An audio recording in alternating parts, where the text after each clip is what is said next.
الحمد للہ وکفا وسلام علی عباده الذین اصطفى اما بعد فاعوذ باللہ من الشیطان الرجیم من حمزه ونفخه ونفثه بسم اللہ الرحمن الرحیم فبشر عباد الذین یستمعون القول فیتبعون احسنہ اولئک الذین ہداہم اللہ واولئک هم اولو الالباب رب زدنا علما وفہما رب اشرح لی صدری ویسر لی امری واحلل عقدۃ من لسانی یفقہوا قولی۔ عزیز طلبہ، یہ ہمارا 46واں لیسن ہے احادیث کے اسباق کے سلسلے میں۔ دیکھتے ہیں کہ ہمارے پاس آج پہلی حدیث سبق کی جو ہے وہ ہے 477 جس پر عنوان یہ ہے کہ مقدار میں 2 کلے پانی ہو تو وہ ناپاک نہیں ہوتا۔ تو پانی کے پاک اور ناپاک کے بارے میں شریعت طاہرہ میں خاص طور پر اس کی کتنی مقدار ہو تو وہ پانی نجس نہیں ہوتا، یا کس حیثیت میں ہو، کس کیفیت میں ہو تو وہ پانی طاہر اور مطہر ہوتا ہے، پاک بھی ہوتا ہے اور پاک کرتا بھی ہے۔ اور کب پانی جو ہے وہ ناپاک ہوتا ہے اور اس میں صلاحیت نہیں ہوتی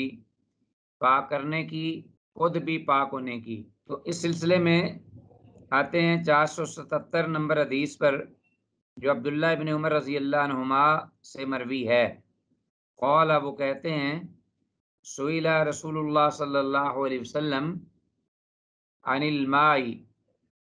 اللہ کے رسول صلی اللہ علیہ وسلم سے پوچھا گیا اس پانی کے بارے میں، یکون فی الفلاۃ من الارض، وہ پانی جو کہ کھلے میدان کے چشموں میں ہوتا ہے، ندی میں ہوتا ہے یا جوہر میں ہوتا ہے، زمین میں، یعنی زمین کے کھلے میدان میں۔ کوئی ایسا جوہر ہوتا ہے جس میں پانی ہوتا ہے، بارش کا پانی ہو یا نہر کا پانی ہو، کھڑا ہوتا ہے، یا کسی تالاب میں، ندی میں، بہرحال وہ ایسا اوپن ہوتا ہے کہ اس میں ہر قسم کے جانور آتے ہیں، پرندے بھی، درندے بھی، جانور بھی، انسان بھی۔ وما ینوبہ من الدواب والسباع، اور وہ اس پر باری باری آتے ہیں چوپائے، دواب، دابات ان کی جمع، والسباع اور سابعن، درندے، سابعن کی جمع سباع۔ تو اللہ کے رسول سے اس پانی کے بارے میں پوچھا گیا جو کھلی زمین میں، میدان میں، کسی جوہر یا تالاب یا ندی میں ہو۔ وما ینوبہ من الدواب والسباع، اور جس پر باری باری آتے ہیں جانور اور پرندے اور درندے۔ فقال، تو آپ صلی اللہ علیہ وسلم نے فرمایا، اذا کان الماء قلتین، جب پانی ہو 2 بڑے مٹکوں کے برابر، قلتین، یہ اس وقت بڑے بڑے 2 مٹکے ہوا کرتے تھے جس میں تقریباً جو ہے وہ 6 من سے اوپر پانی آتا تھا آج کل کے پیمانے کے حساب سے۔ لم یحمل الخبث، تو آپ نے فرمایا کہ جب پانی 2 کلے ہو، 2 مٹکوں کے پانی کے برابر بڑے مٹکے، لم یحمل الخبث، تو وہ نجاست کو نہیں اٹھاتا، یعنی وہ نجس نہیں ہوتا۔ رواه احمد و ابو داود والترمذی والنسائی والدارمی وابن ماجہ، بہت ساری کتب احادیث میں یہ حدیث آئی ہے۔ وفی اخری لابی داود، اور سنن ابی داود کی ایک اور روایت میں آخر میں یہ الفاظ ہیں کہ اذا کان الماء قلتین فانہ لا ینجس، کہ جب پانی جو ہے 2 کلوں کے، یعنی 2 مٹکوں کے برابر ہو مقدار میں تو وہ نجس نہیں ہوتا۔ تو اس کی آگے انشاءاللہ وضاحت ہم کریں گے مزید احادیث میں۔ حدیث 477 کے فوائد و مسائل۔ اس حدیث کی سند صحیح ہے، پہلی تو بات یہ ہے۔ حدیث میں لفظ قلتین سے مراد 2 بڑے مٹکے ہیں۔ امام شوکانی رحمہ اللہ کے بقول کہتے ہیں کہ 2 کلے پانی میں نجاست پڑنے سے پانی نجس نہیں ہوتا، اور یہ مقدار کم از کم ہے۔ یعنی اگر 2 کلے 2 مٹکے پانی کی ہوں اور اس میں کوئی نجاست گر جائے پڑ جائے تو وہ نجس نہیں ہوگا، اور 2 کلوں سے زیادہ ہو تو ظاہر ہے پھر تو بالکل ہی نہیں ہوگا، یہ کم از کم مقدار ہے۔ نمبر 4، یہ حدیث اس حدیث کے ساتھ مخصص یا مقید ہے کہ جب تک پانی کا رنگ، بو اور ذائقہ متغیر نہ ہو۔ اگرچہ یہ حدیث ضعیف ہے، بو ذائقہ اور رنگ، بو اور ذائقہ والی، مگر اس کے معنی پر اتفاق ہوا ہے۔ امام شوکانی رحمہ اللہ کا یہ قول ہے۔ تو 2 کلے پانی کی مقدار تقریباً 6.5 من بنتی ہے۔ تو بہرحال اصل انشاءاللہ آپ فقہ کی کتاب میں پڑھیں گے کہ پانی جو ہے وہ اس کی اصل مقدار جو کہ نجس نہیں ہوتی، اور نجس کب ہوتا ہے پانی؟ اگر زیادہ پانی کی مقدار بھی ہو، مثلا زیادہ مقدار ہو 2 مٹکوں سے بھی زیادہ، 2 قلتین سے بھی زیادہ، اور اس کا رنگ، ذائقہ اور بو جو ہے وہ بدل جائے تو ظاہر ہے وہ پانی جو ہے وہ طاہر و مطہر نہیں رہتا۔ اس لیے رنگ، بو اور ذائقہ جو ہے وہ اصل اس بارے میں معیار ہے کہ جس پانی کا رنگ، بو اور ذائقہ بدلا ہوا ہو تو وہ اس کے بارے میں کوئی گفتگو نہیں۔ ہاں اگر رنگ، بو اور ذائقہ بدلا ہوا نہ ہو تو پھر دیکھا جائے گا کہ اس میں نجاست پڑنے سے اس کی مقدار 2 کلوں کے برابر ہے یا سے کم ہے۔ تو 2 کلے اگر 2 مٹکوں کے برابر ہو تو اس میں کوئی چیز گر جائے نجس، تو وہ رنگ، بو، ذائقہ اگر نہیں بدلا تو وہ پانی طاہر بھی ہے، مطہر بھی ہے، اور اگر رنگ، بو، ذائقہ بدل گیا ہے تو پھر وہ خواہ اس میں نجاست پڑے نہ پڑے وہ طاہر اور مطہر نہیں رہتا۔ انشاءاللہ اس کی آپ تفصیل پڑھیں گے۔ سر دست احادیث کا ترجمہ آپ ذہن میں رکھیے اور یہ 1 یا 2 باتیں ذہن میں رکھ لیجئے۔ حدیث 478 یعنی 478، جس کا عنوان ہے پاکیزہ پانی اور اس کی مقدار کا مسئلہ۔ وعن ابی سعید الخدری رضی اللہ تعالی عنہ قال قیل یا رسول اللہ، ابو سعید خدری رضی اللہ تعالیٰ عنہ سے مروی ہے یہ حدیث۔ قیل یا رسول اللہ صلی اللہ علیہ وسلم انتوضأ من بئر بضاعہ، کیا ہم وضو کر سکتے ہیں بضاعہ کے کنویں سے؟ بئر بضاعہ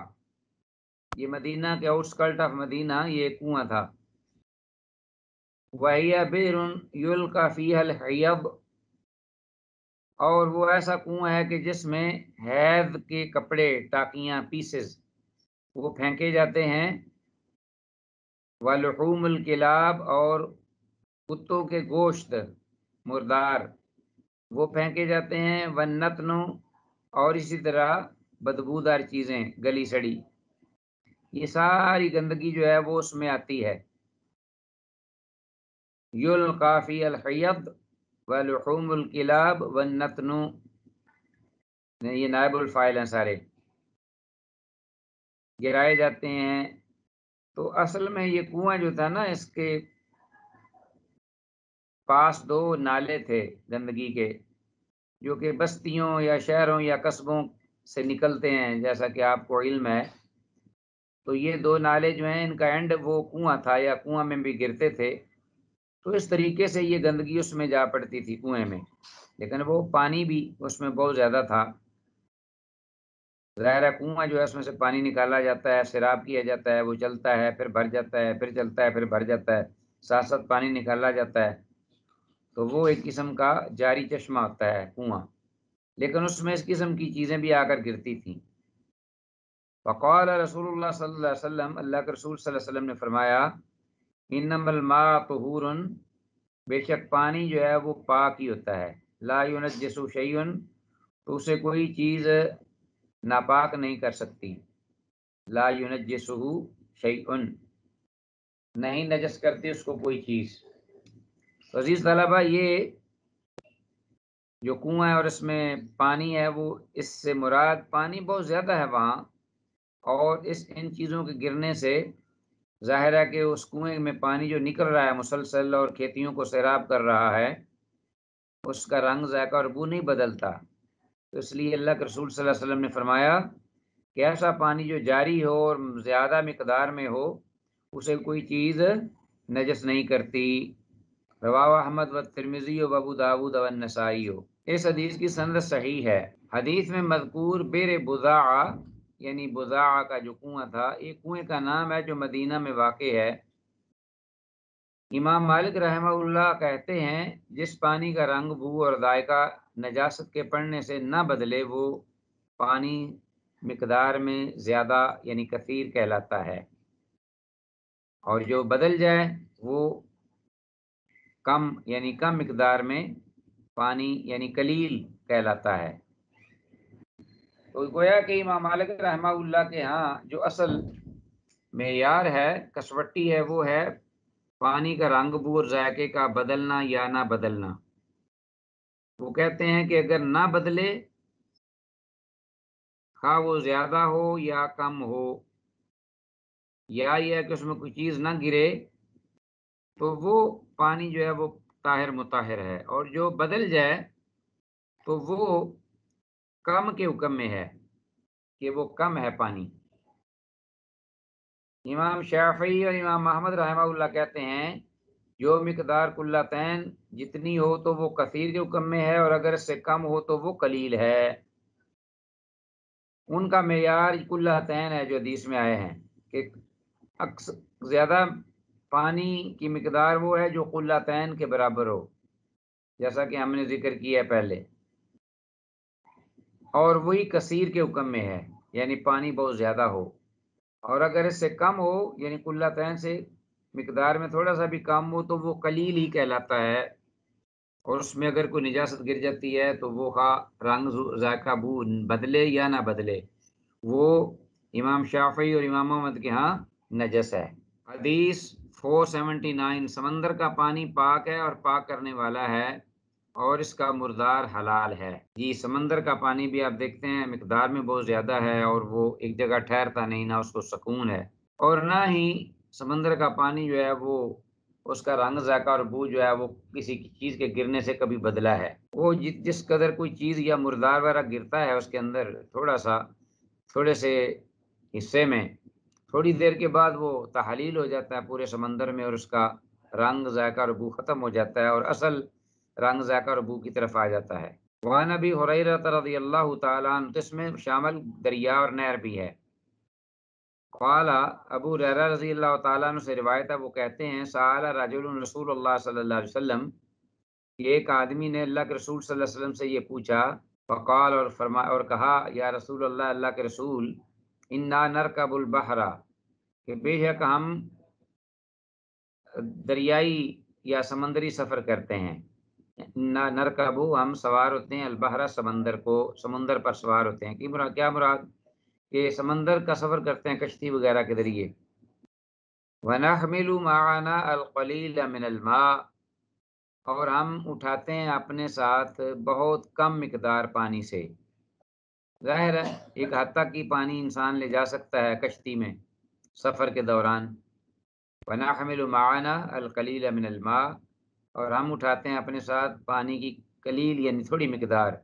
فَإِن تَوَضَّأْنَا، اور اگر ہم اس پانی سے وضو کرنا شروع کر دیں، فَإِن تَوَضَّأْنَا بِهِ عَطِشْنَا، تو ہم پیاسے رہ جائیں گے، ظاہر پانی ختم ہو جائے گا۔ أَفَنَتَوَضَّأُ بِمَاءِ الْبَحْرِ، تو کیا پس ہم پھر وضو کر سکتے ہیں سمندر کے پانی سے یا دریا کے پانی سے؟ فقال رسول اللہ صلی اللہ علیہ وسلم، تو آپ صلی اللہ علیہ وسلم نے ارشاد فرمایا، هو الطہور ماؤہ والحل میتتہ، هو الطہور، وہ پاکیزہ ہے، ماؤہ، اس کا پانی پاکیزہ ہے، پاک ہے، والحل میتتہ، اور اس کا مردار جو ہے وہ حلال ہے۔ تو اسے معلوم ہوا کہ پھر سمندر میں جو بھی جانور ہو اگر وہ مردار ہو یعنی اس کی باڈی مل جائے زندہ یا مردہ تو وہ کھائی جا سکتی ہے۔ یہ امام شافعی رحمہ اللہ کے یہاں ہے، بقیہ جو ائمہ اس میں اختلاف کرتے ہیں وہ انشاءاللہ آپ پڑھیں گے۔ رواہ مالک والترمذی و ابو داود والنسائی و ابن ماجہ والدارمی، حدیث بڑی معروف ہے اور آتے ہیں کہ اس کے فوائد و مسائل کی جانب کی یہ حدیث سند کے اعتبار سے بھی بالکل درست ہے، صحیح ہے۔ حدیث میں الفاظ نرکب البحر کا مطلب ہے ہم بحری سفر کرتے ہیں، یعنی کشتی وغیرہ میں سوار ہوتے ہیں۔ نمبر 3، امام شافعی رحمہ اللہ کے نزدیک میتۃ سے مراد سمندر کے تمام جانور ہیں، جیسا کہ میں نے بات کہی ہے پہلے بھی، یہاں تک کہ دریا کا کتا، سور اور سانپ یہ تمام ان کے نزدیک حلال ہیں۔ اگر سمندر سے یا دریا سے یہ نکالے جائیں تو ان کے نزدیک، امام شافعی رحمہ اللہ کے نزدیک یہ حلال ہیں۔ اور احناف کے نزدیک میتۃ سے مراد صرف مچھلی ہے۔ امام ابو حنیفہ اور ان کے فالوورز وہ صرف اس سے مراد مچھلی لیتے ہیں کہ وہی اصل پانی کا جانور ہے، اس لیے حاصل کلام یہی ہے کہ مچھلی دریائی جانوروں میں سے بالاتفاق حلال ہے اور باقی جانوروں میں اختلاف ہے۔ تو مچھلی کے بارے میں تو کسی کا کلام نہیں، کیونکہ اس کا پانی کا ہونا اور پھر دریا میں اگر یہ مر جائے اور باہر اگر یہ آ جائے مری ہوئی، اگر اس کا جسم متعفن نہ ہو تو بالکل انسان اس کو پکا کے کھا سکتا ہے، حلال ہے، اس میں کوئی اختلاف نہیں۔ بقیہ جانوروں میں اختلاف ہے، اس لیے کہ اختلاف اس لیے ہوا کہ کون سا جانور اصل پانی کا ہے اور کون سا جانور اصل خشکی کا ہے، کیونکہ بہت سارے ایسے جانور ہیں جو خشکی پر بھی رہ سکتے ہیں اور پانی میں بھی رہتے ہیں، اور کوئی جانور ایسے ہیں جو خشکی میں رہتے ہیں بہت کم، زیادہ دیر نہیں رہ سکتے، اور پانی کے بغیر وہ زندہ نہیں رہ سکتے، تو ان کا حکم پانی والا ہے، اور اس میں سر فہرست مچھلی ہے۔ حدیث 480 یعنی 480 نبیذ یعنی کھجور کے شربت سے وضو کرنے کا مسئلہ۔ حدیث 480 وعن ابی زید عن عبداللہ بن مسعود رضی اللہ تعالی عنہ ان النبی صلی اللہ علیہ وسلم قال لہو لیلۃ الجن ما فی اداوتک۔ ابو زید سے روایت ہے کہ وہ عبداللہ بن مسعود رضی اللہ تعالیٰ عنہ سے روایت کرتے ہیں کہ بے شک نبی صلی اللہ علیہ وسلم نے قال لہو کہا، کن کو؟ عبداللہ بن مسعود رضی اللہ عنہ کو، لیلۃ الجن جنوں کی رات، جن کی رات، ما فی اداوتک، کیا عبداللہ آپ کی چھاگل میں کیا ہے جو آپ کے پاس ہے؟ تو پانی والا برتن تھا، بڑی مشکیزہ یا مشک یا چھاگل جسے کہتے ہیں، آپ کی چھاگل میں کیا ہے؟ یہ جنوں کی رات اللہ کے نبی نے فرمایا عبداللہ بن مسعود سے رضی اللہ عنہ سے۔ قال، کہتے ہیں قل تو کہ میں نے کہا اللہ کے رسول نبیذ، یہ نبیذ ہے۔ قال، آپ نے فرمایا تمرۃ طیبۃ، کہ یہ کھجور جو کہ پاک ہے، وماء طہور، اور پانی جو اس کا ہے وہ پاک ہے، یہ کھجور کا پانی، اس سے مراد نبیذ ہے۔ کھجور کا جو پانی بنا کر یا شربت بنا کر پیا جاتا ہے، استعمال کیا جاتا ہے، تو وہ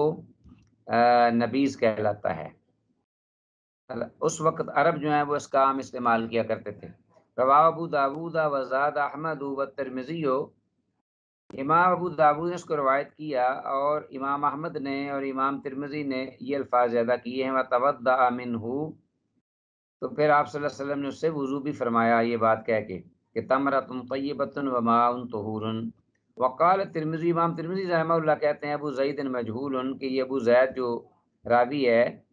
جو حضرت عبداللہ بن مسعود رضی اللہ عنہ سے روایت کر رہا ہے یہ مجہول ہے، تو گویا کہ یہ اس اعتبار سے حدیث درست نہیں ہے، صحیح نہیں ہے، اور آگے اس کا رد بھی آ رہا ہے جس میں یہ مذکور ہے کہ عبداللہ بن مسعود رضی اللہ عنہ خود کہتے ہیں کہ میں جنوں کی رات اللہ کے رسول صلی اللہ علیہ وسلم کے ساتھ سرے سے تھا ہی نہیں، حاضر ہی نہیں تھا، حدیث 480 کے فوائد و مسائل۔ یہ حدیث ثابت نہیں ہے، جیسا کہ راوی ابو زید کے بارے میں امام ترمذی رحمہ اللہ نے خود صراحت کر دیا کہ یہ مجہول الحال ہے۔ دوسرا، حدیث میں لیلۃ الجن سے مراد جنوں کی وہ رات ہے کہ جس میں نبی مکرم صلی اللہ علیہ وسلم نے انہیں اسلام کی دعوت دی تھی اور انہیں قرآن سنایا تھا، اور پھر آگے جنوں نے اپنی قوم میں جا کر حقیقت حال بیان کی۔ چنانچہ سورہ جن اور سورہ احقاف میں یہ قصہ مذکور ہے۔ تو یہ جنوں کی رات کا سلسلہ یہ حدیث میں ذکر آتا ہے۔ نمبر 3، نبیذ سے وضو کرنا اکثر علماء کے نزدیک درست نہیں، یعنی کھجوروں کے پانی سے، کیونکہ یہ حدیث محدثین کے نزدیک ضعیف ہے سرے سے۔ نبیذ سے امام ابو حنیفہ اور امام یوسف رحمہ اللہ کے نزدیک وضو ہو جاتا ہے، احناف کے نزدیک نبیذ سے وضو ہو جاتا ہے، لیکن جب کہ اکثر علماء کے ہاں یہ ہے کہ جب پانی اس کے اندر کوئی اور چیز مل جائے تو وہ کیا آیا طاہر تو ہوتا ہے، مطہر ہوگا کہ نہیں، اس کے سے وضو ہو جائے گا کہ نہیں، جیسے دودھ ہے یا لسی ہے یا کوئی شربت بنایا جاتا ہے دو چیزوں کو ملا کر، تو کیا اس سے آپ وضو کر سکتے ہیں کہ نہیں؟ تو اس میں یہ اختلاف سامنے آتا ہے۔ تو گویا امام ابو حنیفہ امام ابو یوسف رحمہ اللہ کے ہاں کھجور کے پانی سے وضو ہو جائے گا، جبکہ دیگر وہ اسے طاہر تو مانتے ہیں، مطہر نہیں مانتے کہ اس سے وضو کیا جا سکے۔ اس طلبہ آتے ہیں حدیث نمبر 481، گزشتہ سے پیوستہ یہ حدیث ہے، اس کا تعلق گزشتہ حدیث سے ہے۔ وصح عن القمہ، اور امام القمہ سے یہ روایت صحیح ثابت ہے، عن عبداللہ بن مسعود رضی اللہ عنہ، حضرت عبداللہ بن مسعود رضی اللہ تعالیٰ عنہ کے حوالے سے کہ قال، وہ کہتے ہیں یعنی عبداللہ بن مسعود رضی اللہ عنہ کہتے ہیں، لم اکن لیلۃ الجن مع رسول اللہ، کہ میں نہیں تھا جنوں کی رات اللہ کے رسول صلی اللہ علیہ وسلم کے ساتھ۔ رواہ مسلم، اور اس حدیث کو امام مسلم نے روایت کیا ہے۔ تو معلوم ہوا کہ عبداللہ بن مسعود رضی اللہ عنہ کی جو گزشتہ حدیث گزری ہے وہ صحیح نہیں ہے۔ حدیث 482، بلی ناپاک جانور نہیں اور اس کے جھوٹے پانی سے وضو کرنا جائز ہے۔ جی، ایک نیا مسئلہ آیا ہے اور اس سلسلے میں یہ حدیث ہے، وَأَنْ قَبْشَةَ بِنْتِ كَعْبِ بْنِ مَالِكٍ، قبشہ سیدہ قبشہ بنت کعب بن مالک رضی اللہ تعالیٰ عنہ، وَكَانَتْ تَحْتَ ابْنِ أَبِي قَتَادَةَ تھا، اور یہ کون تھیں؟ یہ ابو قتادہ کے بیٹے کے نیچے تھیں، یعنی ابو قتادہ کے بیٹے کی بیوی تھیں، اہلیہ تھیں۔ وَكَانَتْ تَحْتَ ابْنِ أَبِي قَتَادَہ قبشہ بنت کعب بن مالک، یہ حضرت ابو قتادہ رضی اللہ تعالیٰ عنہ کے جو بیٹے تھے ان کی یہ اہلیہ تھیں، بیوی تھیں۔ تو انا ابا قتادہ تھا، ان سے یہ مروی ہے کہ خود قبشہ کہتی ہیں جو راویہ ہیں کہ ابو قتادہ رضی اللہ تعالیٰ عنہ داخل علیہ، میرے پاس آئے، یعنی ان کے پاس آئے، ان کے پاس داخل ہوئے، یعنی جو سسر ہیں وہ آئے اپنی بہو کے پاس۔ فسکبت لہ وضوًا، فسکبت لہ وضوًا، وضو واو کے فتح کے ساتھ ہو تو سے مراد ہے وضو کا پانی، جیسا کہ ہم نے پڑھا ہے، اور وضو واو کی زیر کے ساتھ ہو تو اس کا معنی پانی کا برتن جس میں وضو ہو، اور عمل جو ہوتا ہے ایکشن آف اوبلیوشن اسے کہتے ہیں وضو، وضو اور وضو یہ ہم نے پڑھا پہلے۔ فسکبت لہ وضوًا، تو میں نے انڈیلا یعنی ان کے لیے رکھا اپنے، یعنی جو سسر تھے ابو قتادہ رضی اللہ عنہ، ان کے لیے ڈالا میں نے پانی، وضو کا پانی ڈالا کہ وہ وضو کر لیں۔ فجات ہرۃ تشرب منہ، کہ اچانک یعنی ناگہاں آئی ایک بلی، تشرب جو پینے لگی، منہ اس پانی سے، گھر کی ایک بلی تھی وہ آ کر اس سے پانی پینے لگی۔ فسقالها الاناء حتى شربت، تو ابو قتادہ جو تھے رضی اللہ عنہ، انہوں نے کیا کیا کہ اس کے لیے برتن کو تھوڑا سا کیا کر دیا، اپنا ٹیڑھا کر دیا، فاسقالہ جھکا دیا، اس لیے کہ آپ کو علم ہے کہ اب بڑا برتن ہو اور اس میں پانی ہو تو اس کو پینا مشکل ہوتا ہے، لیکن جب اس کو آپ تھوڑا سا جھکا دیں کارنر سے، تو وہ پانی جو ہے وہ پھر اکٹھا ہو جاتا ہے، اس کو پینا آسان ہو جاتا ہے۔ تو کہتے ہیں کہ فاسقالہ، ابو قتادہ رضی اللہ تعالیٰ عنہ نے اس برتن کو تھوڑا سا جھکا دیا اس کے لیے بلی کے لیے فاسغالہا الاناء اس برتن کو حتی شربت یہاں تک کہ اس نے سارا یہاں تک کہ اس نے پانی پی لیا اچھی طرح قالت کبشہ تو اب راویہ جو کبشہ ہیں کبشہ بنت کعب بن مالک وہ کہتی ہیں کہ فرعانی انظر الیہ تو مجھے انہوں نے دیکھا کنہوں نے حضرت ابو قتادہ رضی اللہ عنہ نے انظر الیہ کہ میں آپ کی طرف دیکھ رہی ہوں تھی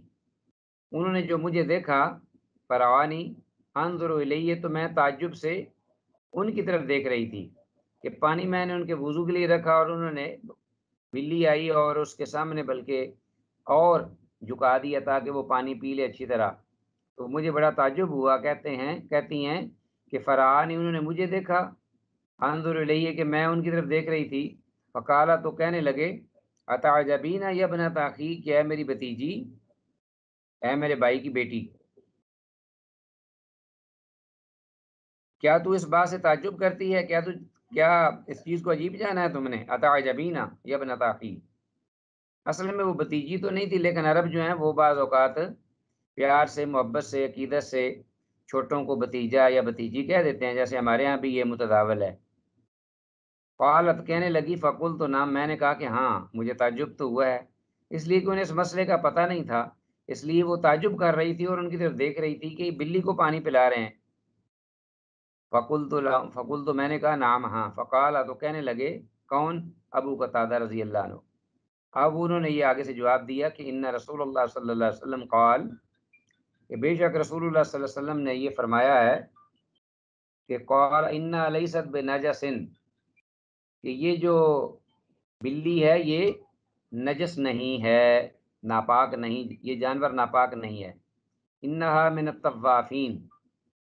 یہ جو ہے یہ طوافین میں سے ہے یعنی وہ جانور جو کہ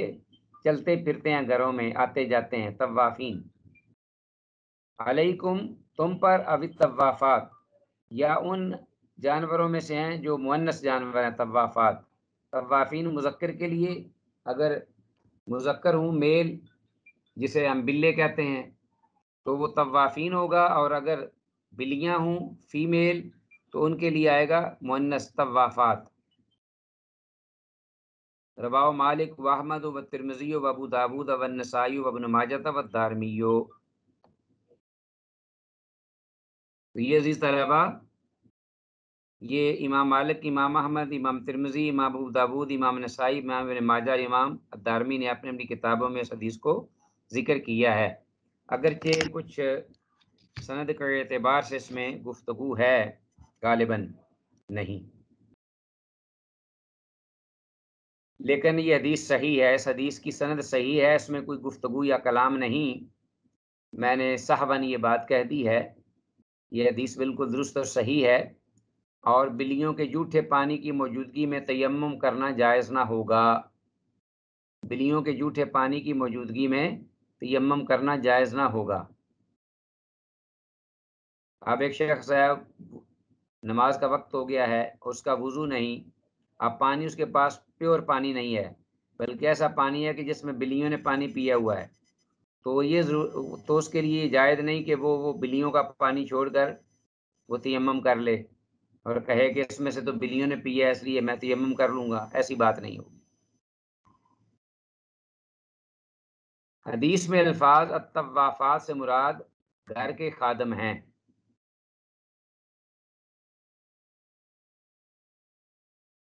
حدیث میں الفاظ الطوافات جو آیا ہے انا لیست بنجس کہ وہ نجس نہیں جیسا کہ یہاں ذکر ہوا ہے نا انا لیست بنجس اللہ کے رسول نے فرمایا ہے انہا من الطوافات سے مراد گھر کے خادم ہیں بلیوں کو آپ صلی اللہ علیہ وسلم نے خادم فرمایا اس لیے کہ وہ آتے جاتے ہیں پھرتے ہیں خدمت کرتے ہیں اس لیے کہ یہ بھی خدمت کرتی ہیں کہ موذی جانوروں کو مارتی ہیں اور خادموں کی طرح پھرتی ہیں حدیث 483 بلی کا جھوٹا پاک اور اس کا گھر وغیرہ میں پالنا مستحب ہے یہ حدیث ہے تو بلیوں کا رکھنا گھر میں عام یہ آج بھی مدینہ منورہ میں حجاز میں مکہ میں یہ خصوصاً آپ یو ای میں جائیں تو بلیاں بہت زیادہ آپ کو نظر آئیں گی گھروں میں آتی جاتی چلتی پھرتی کھاتی پیتی اور کوئی بھی ان کو نہ روکتا ہے، نہ ان سے کوئی نفرت کرتا ہے، نہ اسے کوئی بھگاتا ہے، بلکہ ان بلیوں کی کثرت سے بہت سے موذی جانور، کیڑے مکوڑے، سانپ، بچھو وغیرہ، اور اسی طرح چوہے جو گھروں میں آتے ہیں، خرابیاں کرتے ہیں، نقصان دیتے ہیں، وہ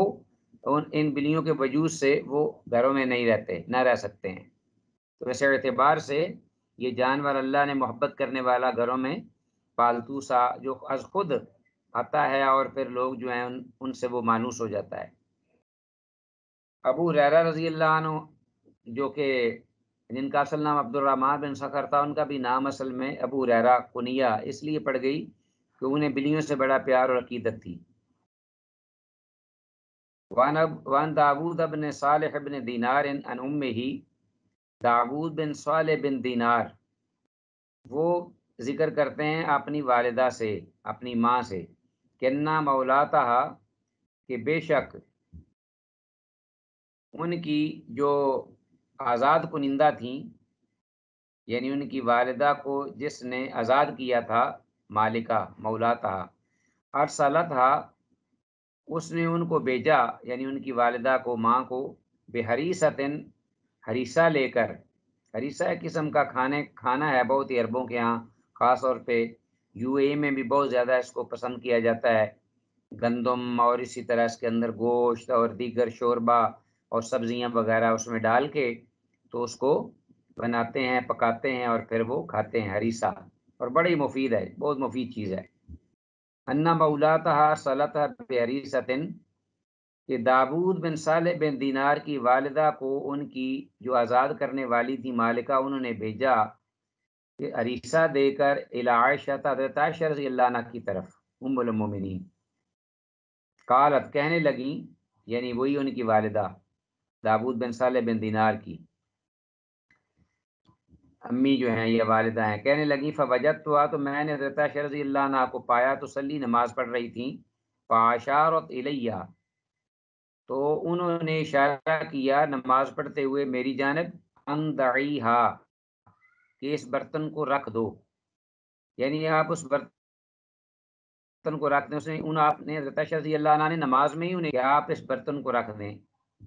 فجات ہرۃ، انہوں نے رکھ دیا برتن، تو اچانک بلی آئی گھر کی جو تھی، فجات ہرۃ فاکلت منہا، تو اس نے اس سے کچھ کھا لیا، ہریسہ جو ہے وہ اسے کھانے لگی بلی گھر کی۔ فلما انصرفت، پھر جب فلما انصرفت عائشہ تو من صلاتها، پھر جب عائشہ رضی اللہ تعالیٰ عنہ نے سلام پھیرا یا فارغ ہوئی اپنی نماز سے، اکلت، تو انہوں نے کھایا، من حیث اکلت الہرۃ، وہ ہریسہ اس برتن سے کھایا جہاں سے بلی نے کھایا تھا۔ یہ کتنی واضح الفاظ ہیں کہ اکلت من حیث اکلت الہرۃ، جہاں سے بلی نے کھایا تھا وہاں سے حضرت عائشہ رضی اللہ عنہ نے کھانا شروع کیا۔ فقالت، اور یہ فرمایا، ان رسول اللہ صلی اللہ علیہ وسلم قال، کہ بے شک رسول اللہ صلی اللہ علیہ وسلم نے فرمایا، انا لیست بنجس، کہ یہ بلی جو ہے وہ نجس نہیں، ناپاک نہیں، انہا من الطوافین، کہ یہ طواف کرنے والوں میں سے، علیکم، تم پر، یہ تم پر گھومنے پھرنے والے جانوروں میں سے ایک ہے۔ وَإِنِّي رَأَيْتُ رسول اللہ صلی اللہ علیہ وسلم يَتَوَضَّأُ بِفَضْلِهَا، اور بے شک میں نے دیکھا اللہ کے رسول صلی اللہ علیہ وسلم کو وضو کرتے ہوئے اس کے بچے ہوئے پانی سے، یعنی بلی کے جھوٹے پانی سے میں نے آپ صلی اللہ علیہ وسلم کو وضو کرتے ہوئے دیکھا ہے۔ رواه ابو داود۔ حدیث 483 کے فوائد و مسائل، اس حدیث کی سند ضعیف ہے، مگر یہ حدیث از خود صحیح ہے، من حیث المفہوم یہ درست اور صحیح ہے۔ داود بن صالح کی ماں کی ثقاحت کے بارے میں معلوم نہیں ہو سکا، واللہ عالم۔ سیدہ عائشہ رضی اللہ تعالیٰ عنہ ساریہ ہاتھ کے ساتھ اشارہ، حضرت سیدہ عائشہ رضی اللہ تعالیٰ عنہ نے ساریہ ہاتھ کے ساتھ اشارہ کیا نماز میں، جس سے معلوم کیا ہوا کہ نماز میں بوقت ضرورت اس قسم کا اشارہ جائز ہے۔ اگر ضرورت ہو اور انسان نماز پڑھ رہا ہو تو ہلکا سا اشارہ سر سے یا انگلی سے کرنے کا جواز ہے، تاکہ آنے والے کو مشکل پیش نہ آئے، کیونکہ یہ عمل کثیر نہیں، اور نماز کا مفسد یعنی توڑنے والی چیز یا تو کلام ہے یا پھر عمل کثیر۔ بہت زیادہ جو حرکت ہے نماز میں بلا وجہ، وہ نماز کو باطل کر دیتی ہے، یا گفتگو اور کلام وہ نماز کو توڑ دیتی ہے۔ تو ہلکا پھلکا اشارہ کر دینا، کسی کو رہنمائی کرنا، یہ جائز ہے۔ اور اگر کوئی شرعی عذر ہو، بہت بڑا نقصان کی صورت ہو، تو اس وقت اس حالت میں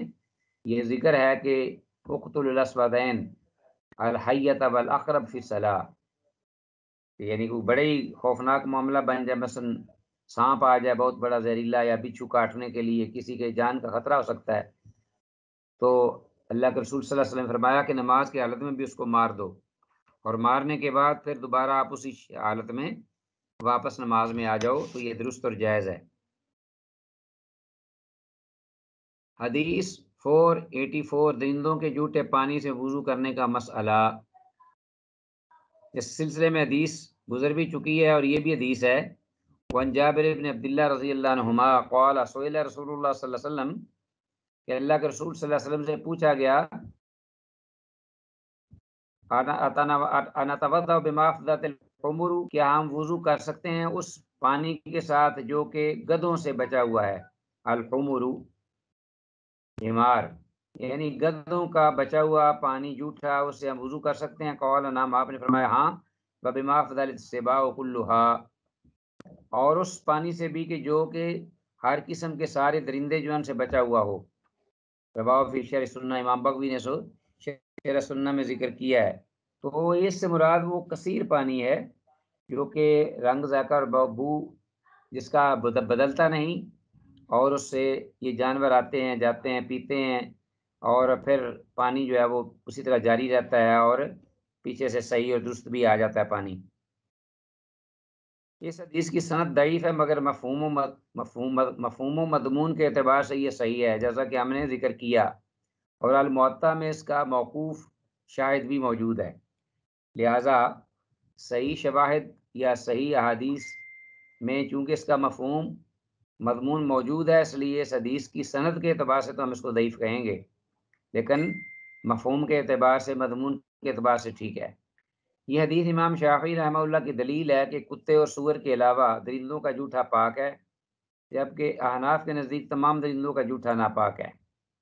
تو یہ بھی بڑا معروف ایک اختلاف ہے ائمہ کے ہاں۔ امام شافعی رحمہ اللہ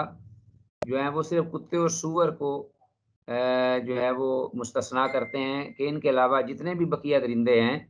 ان کے جھوٹا پانی جو ہے وہ پاک ہے، اسے وضو اور غسل وغیرہ کیا جا سکتا ہے۔ لیکن احناف کہتے ہیں کہ درندے سارے کے سارے چونکہ حرام ہیں، اس لیے جو ان کا جھوٹا ہے وہ ناپاک ہے، واللہ عالم۔ حدیث 485، پاک چیز سے اگر پانی متغیر ہو جائے تو اس سے وضو اور غسل جائز ہے۔ وعن ام ہانع رضی اللہ عنہا قالت اغتسل رسول اللہ صلی اللہ علیہ وسلم هو ومیمونۃ فی قصعۃ فی آثر العجین۔ ام ہانی رضی اللہ تعالیٰ عنہ سے روایت ہے، وہ کہتی ہیں کہ رسول اللہ صلی اللہ علیہ وسلم نے غسل فرمایا، آپ نے، و میمونہ تو، اور حضرت میمونہ ام المومنین رضی اللہ تعالیٰ عنہ نے، ایک ہی قصعاتن، ایک ہی بڑے ٹب سے، پانی کے ایک بڑے ٹب سے آپ نے اور آپ کی اہلیہ محترمہ نے، حضرت میمونہ رضی اللہ عنہ نے وضو فرمایا، فی آثار العجین، جس میں آٹے کے اثرات بھی لگے ہوئے تھے، آٹے کے اثرات۔ رواه النسائی و ابن ماجہ۔ اس حدیث کی سند منقطع ہے، نیز سند میں ابن ابی نجیح اور نجیح مدلس اور عنان ہے، البتہ سنن نسائی میں حسن درجہ کی متصل سند بھی موجود ہے۔ سنن نسائی میں یہ متصل بھی ہے سند کے ساتھ۔ سیدہ میمونہ رضی اللہ عنہ آپ صلی اللہ علیہ وسلم کی زوجہ محترمہ ہیں۔ حدیث 486، مقدار میں زیادہ پانی ناپاک نہیں ہوتا۔